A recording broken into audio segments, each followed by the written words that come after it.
What is up, Jabronis? Archangel here, bring you clowns of fresh Destiny gameplay. Well, it's fresh for y'all since you ain't seen it yet, but it's old for me since it's been a week or two since this gameplay was recorded. But Gamespot had a video that got my attention, and what the guy was pretty much saying or talking about was how different age groups see gaming, and thus our expectations are different from each other's.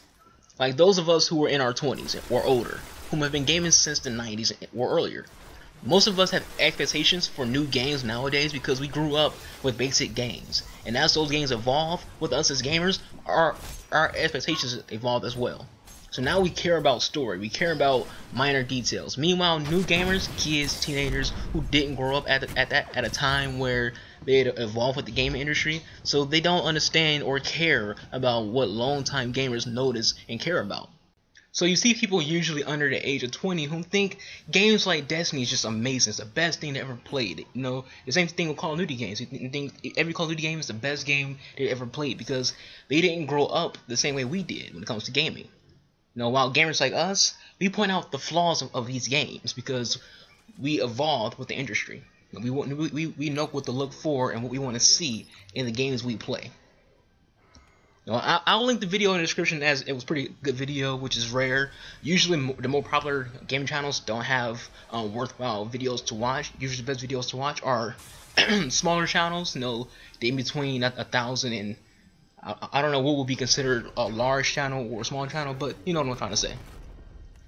But something else I want to talk about, staying in the realm of mentality of gamers. Too many gamers are becoming okay with not getting their money's worth in games. A guy had posted how he believes everyone who's like me that points out like Destiny's flaws all have valid opinions and valid reasons to say Destiny's a flawed game. He said he hopes that they fix the things that Destiny has and the things that we could talk about with DLC. Now I see that as a problem. You know, you shouldn't want DLCs to finish a game, at least not in that sense. You want them to expand the game. You know, to continue the game, but not finish the game. That's not what the DLC is meant for. The game's supposed to be finished for the final product, not with DLC added on.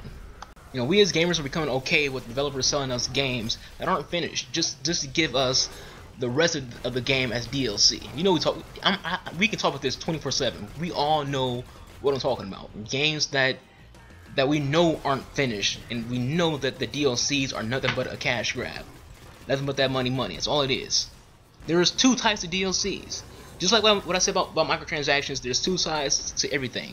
There's two sides to DLCs. There's a good kind of DLCs that one, you know, those are the ones that capitalize on the final product, expands it in a new way that is mostly separate from the actual game. A good example of what a good DLC will be is Mass Effect 3's Leviathan DLC and the Citadel DLC. Both of those felt like new additions to the game, fresh new stories, gameplay, and content to enjoy. Then there's the bad DLCs, the DLCs that seem like they're finishing up the game with DLC. Like they didn't finish the game at all with the final product, but they decided to throw out DLC to finish the final game. You know, it felt like the game was incomplete, then DLC's job to make it complete. That's a bad DLC. But the bottom line is, don't roll over and let publishers and developers fuck you in the ass to make a quick buck. You know, we have a voice. We do. We really do have a voice. I know it seems like we don't because they just do it anyway. People cannot stress us enough. When you talk with your wallet, they start to listen. If you don't want to be buying DLCs to finish your games, don't buy the DLCs. You know, go to the forums of those games and hit up the publishers on Twitter and Facebook and voice your opinion on why you don't like what they're doing. But that's all I'm talking about in this video, guys. Thank you for watching, Jabronis. I'm out.